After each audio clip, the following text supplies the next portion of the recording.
అందరికీ నమస్కారం. నేను మీ ఆయుర్వేద డాక్టర్ చిట్టిపొట్ల మధుసూదన శర్మని. ఈ రోజుల్లో డయాబెటీస్ లేదా షుగరు లేదా మధుమేహ వ్యాధి విపరీతంగా ప్రపంచవ్యాప్తంగా చాలా ఇబ్బంది పెట్టేటువంటి పరిస్థితి ఎదురవుతోంది. దీనికి సవాలక్ష కారణాలు.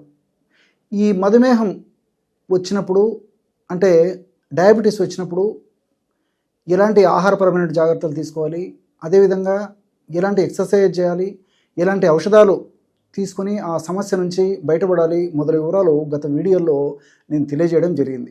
ఈ వీడియోలో మరీ ముఖ్యంగా డయాబెటీస్ అంటే షుగర్ వచ్చిన తర్వాత ఎలాంటి ఆహార నియమాలు పాటించడం వల్ల షుగర్ బాగా కంట్రోల్లో ఉంచుకునేందుకు అవకాశం ఉంటుంది అనేటువంటి విషయాన్ని గురించి మనం తెలుసుకోబోతున్నాం. డయాబెటీస్ వచ్చేందుకు మిగతా కారణాలతో పాటు ప్రధానంగా కార్బోహైడ్రేట్స్ ఉండేటువంటి ఆహారాన్ని తీసుకోవడం ప్రధానమైన కారణంగా చెప్పుకోవచ్చు. మనం ఉదయం కార్బోహైడ్రేట్ ఫుడ్డే ఎక్కువగా తీసుకుంటున్నాము, మధ్యాహ్నం పూట అలాగే తీసుకుంటున్నాము, రాత్రిపూట కూడా అలాగే తీసుకుంటున్నాము. దీనివల్లనే డయాబెటీస్ వచ్చేటువంటి వాళ్ళ సంఖ్య పెరిగిపోతుంది. అదేవిధంగా డయాబెటీస్ వచ్చినటువంటి వాళ్ళలో కూడా ఒక పట్టాన్ని లొంగకుండా వేధించి పీడించి రకరకాలుగా ఇబ్బంది పెట్టేటువంటి పరిస్థితి ఏర్పడుతుంది. కాబట్టి మరి కార్బోహైడ్రేట్ ఫుడ్స్ను బాగా తగ్గించేసేసి ప్రోటీన్ ఉన్నటువంటి ఆహారాన్ని పెంచుకోవడం ద్వారా మరి ఆ డయాబెటీస్ యొక్క వ్యాధిని సమర్థవంతంగా మనం నిరోధించుకోవచ్చు అన్నమాట. లేకపోతే ఎన్ని రకాల మందులు వాడినప్పటికీ కొద్దో గొప్ప ఉపశమనం కలిగినప్పటికీ అది నార్మల్ స్టేజ్కి వచ్చేటువంటి పరిస్థితి ఉండదన్నమాట.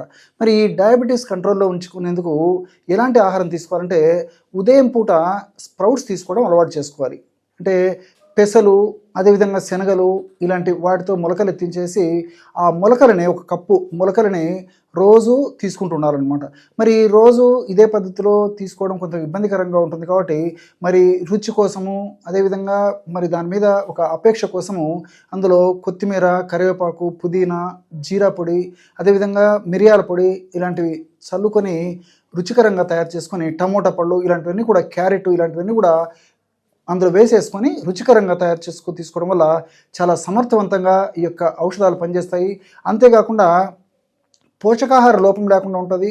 అంతేకాకుండా సూక్ష్మ పోషకాంశాలు కూడా మన దేహానికి చేరి ఎలాంటి ఇబ్బందులు లేకుండా ఉంటాయన్నమాట. కాబట్టి కనీసం వారంలో 5 రోజుల పాటు నేను చెప్పినటువంటి పద్ధతిలో ఈ యొక్క స్ప్రౌట్స్ తీసుకోవడం అలవాటు చేసుకోవాలి. మరి ఎప్పుడో ఒకసారి కావాలంటే ఈ మధ్యకాలంలో మరి కొంచెం టేస్ట్ మారితే బాగుంటుంది అనేటువంటి పరిస్థితి ఉన్నట్టు వాళ్ళైతే మరి ఇతర ఇవి తీసుకోవచ్చు అన్నమాట. కాబట్టి ముఖ్యంగా స్ప్రౌట్స్ తీసుకోవడం చాలా మంచిది. అదేవిధంగా మధ్యాహ్నం పూట ఆహారంలో ముఖ్యంగా భోజనం చేసేటప్పుడు ముడి బియ్యంతో చేసుకున్నటువంటి అన్నాన్ని తీసుకోవడం మంచిది. అది కూడా ముడి బియ్యంతో చేసుకుంటున్న అన్నం కొద్దిగా తీసుకోవాలి.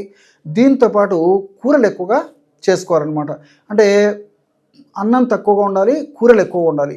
అట్లే ఈ ముడి బియ్యంతో చేసుకుంటున్న అన్నం తినేటువంటి విధానం కూడా ఎలా ఉండాలంటే కూరలు అంటే ఆకుకూరలు కానీ కూరగాయలు కానీ లేకపోతే రెండు కలిపి కానీ తీసుకొని ఒక పాత్రలో తీసుకొని అందులో నీళ్లు పోసేసి బాగా ఉడికించేసేసి దించిన తర్వాత ఈ యొక్క ఉప్పు చల్లుకోవాలి. కానీ ఆ యొక్క వంటలు ఉడికేటప్పుడు మాత్రం ఉప్పు వేయకూడదు అనమాట. కాబట్టి ఉప్పు కూడా బాగా తగ్గించాలి.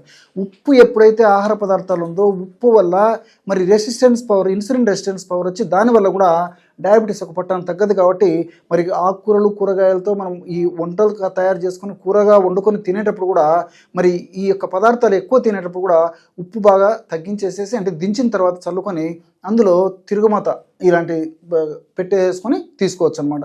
అదేవిధంగా రాత్రిపూట కూడా డ్రై నట్స్ అంటే ఈ బాదాము, పిస్తా, క్యాష్యూ, అంజీరా, అదేవిధంగా సన్ఫ్లవరు, వాటర్ మిలాన్ సీడ్స్ ఇలాంటివన్నీ కూడా కాస్త లేకపోతే ఇందులో మీకు ఏవి అందుబాటులో ఉండి ఏవి మీకు ఇష్టపూర్వకంగా ఉంటుందో వాటిని కానీ టోటల్గా దాదాపు ఒక 30 గ్రామ్స్ వచ్చేంత వరకు ప్రమాణం తీసుకుని సపరేట్ విడివిడిగా కనీసం 6 నుంచి 8 గంటల సేపు నానబెట్టేసేసి ఆ యొక్క డ్రై నట్స్ తినేసేసి మరి యాపిల్ పండు కానీ అదేవిధంగా జామ పండు కానీ అట్లే మరి ఈ యొక్క పపాయ ఇది కానీ అనాస కానీ దానిమ్మ కానీ కమలా పండు కానీ ఇలాంటి పండ్లు తీసుకుంటూ ఉండాలన్నమాట. అది కూడా పెందలాడే ఆహారం తీసుకుంటుండాలి.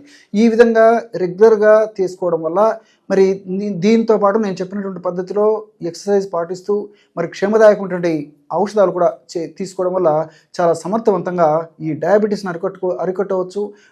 డయాబెటీస్ వల్ల భవిష్యత్తులో వచ్చేటువంటి అనేక రకాల కాంప్లికేషన్స్ కూడా అరికట్టవచ్చు అన్నమాట.